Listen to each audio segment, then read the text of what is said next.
Sorry, you know what I'm doing? I'm playing with my smartphone. It's just a terrible habit and really addictive. Hi, I'm Zach Werner. We're at iSTARS in the Mars room, and we're sitting here in front of this beautiful Euphonics console. Beautiful. Beautiful, right, Bob? Beautiful. This is Roberto Simini, also known as Bob.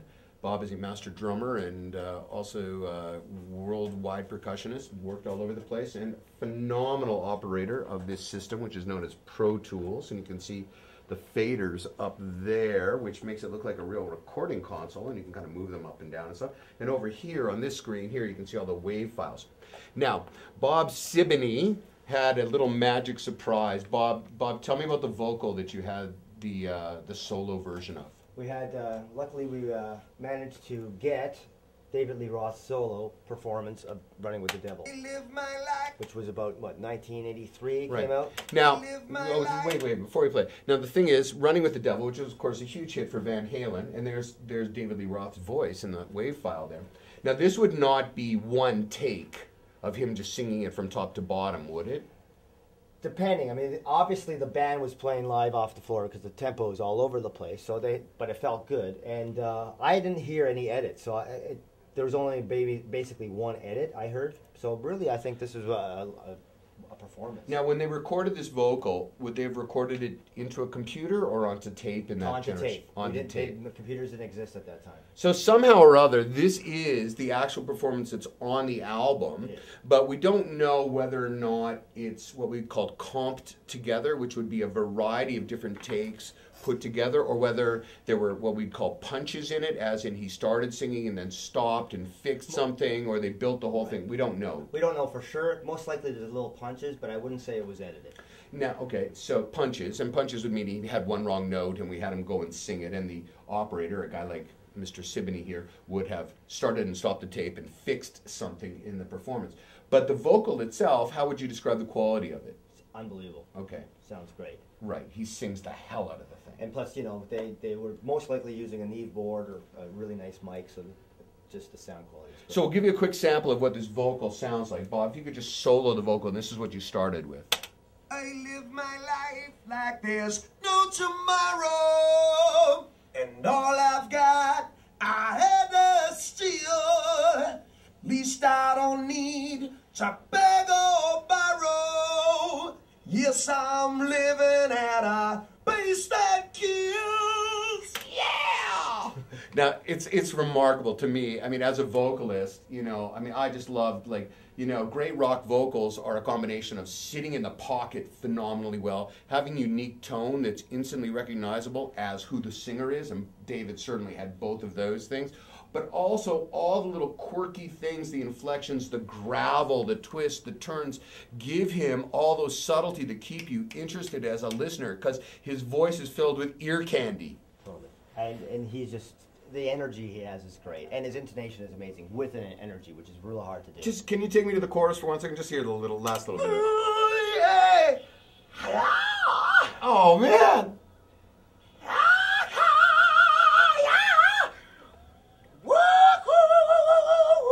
That's basically the chorus, but you know the chorus is basically the backup vocals, Yeah, right? but you can hear some sort of foreshadowing in there, sort of like ghosting of other things. Can you hear that? You know, you could hear a little ghost of another track, like you could hear his headphones or something. It's a headphone leakage. Is that what it is? So it's his headphones of his own voice coming back into the mic with a bit of a delay on it. Okay, that's complicated, but kind of cool. So here's what happened. You never hear that in the track. Yeah. So here's what happened. Now, there are other engineers in the world I've heard who've got the master tracks of various things, and they've got all the individual elements of it, so they could roll it up for you and solo all the various elements. But we didn't have that. We only had the vocal. So Bob, Roberto, and Steve Costello, and Kevin. And Kevin, who's another student here, and a couple of other people got together, and they decided to see if they could be Van Halen playing along with this vocal. And there were some unusual things in trying to get it done. Tell me some of the unusual problems in trying to be Van Halen and play along with that vocal and record it. Obviously, they didn't play the click, and Tell them what a click is. Just a metronome, keeping it in time. So they decided not to.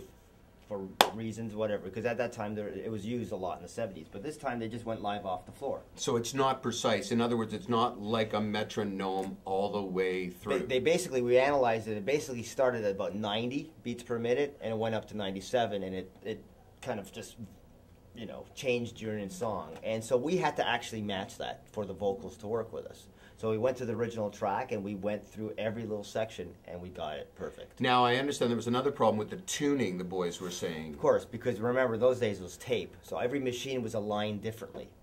So at that time, it was basically sharp. It wasn't A440. It was A440 would be a standard tuner. When we would plug in a tuner, all the instruments would be tuned to this international standard, A440, and it would be exactly in tune. But as long as every guy is tuned to each other, it doesn't really matter whether you're A440 or not. So these guys obviously weren't. Also, a lot of bands used to fudge with that for a variety of reasons. One, to fool the punters out there who wanted to copy it in the first place. Yeah. Also, maybe because David wanted to sing a little lower, or the bass player recorded his thing slightly out of tune, Which happens a lot. And then they loved what he played, and he was slightly out of tune. So everybody went slightly out of tune in order to complete that. Now, can you solo for me? So we have all the elements of it. Give me the drums for a second. Is that possible, Bob? Yeah, for sure. So we're looking at the drums up here. How many tracks of drums are there? I think I used about, let's see, 1, 2, 3, 13. All right, so play me your drums if you can, just a little bit. Now, did you play with the guys or by yourself? I played by myself. With the vocal? With the original track. Ah, okay. Oh, And with the full track. And Okay. and then memorized where they sped up and slowed down. All right, so you played along with the full track. So you were hearing that in your headphones? Yeah.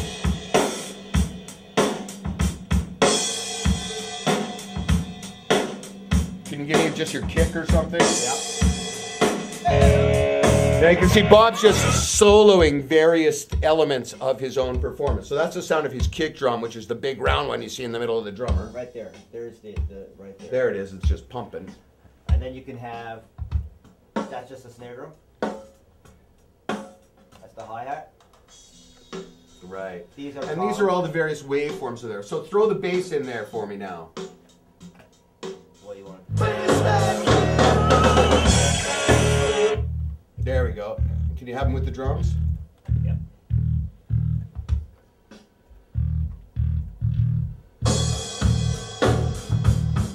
So that would be Alex Van Halen playing along with, what's the name of the bass player? Anthony. Yeah.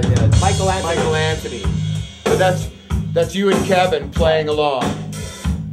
And we took some time and really matched the bass sound because it's actually distorted, so we actually distorted. So you bass needed sound, the so bass exactly sound to the sound like that. Okay, now can you throw up, let's get some guitars in there. Okay, we'll just listen to the guitars.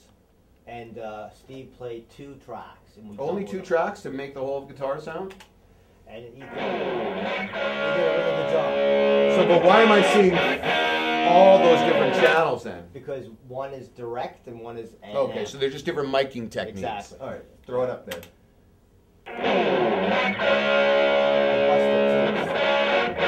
I busted into one auxiliary track and then EQ'd it because that's how the Dude, original you're was. talking tech. I don't understand the first thing you're saying. It's actually to try to get And that if I sound. don't understand, they don't understand. Basically, it's just match the sound. I Because understand. you don't want bottom on a guitar because the bass is taking that. Do you like how I said understand 5 times in that little section of the... That's one of them.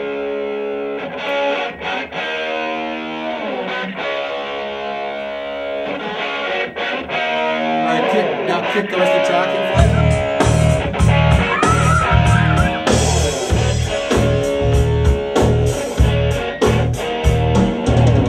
I live my life like there's no tomorrow. All I've got, I had to steal.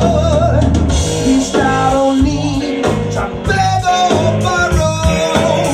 Yes, I'm living at a place that kills.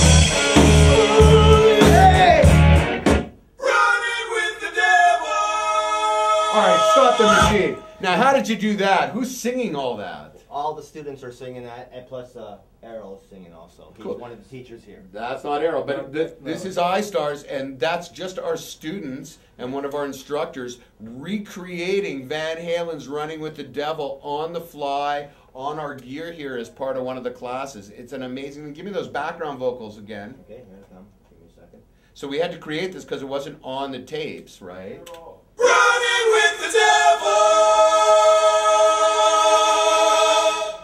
Roll the whole track. That's what it is at iSTARS, man. We are running with the devil. This is the Mars Room. We do some really cool things here. Check it out, www.istars.ca.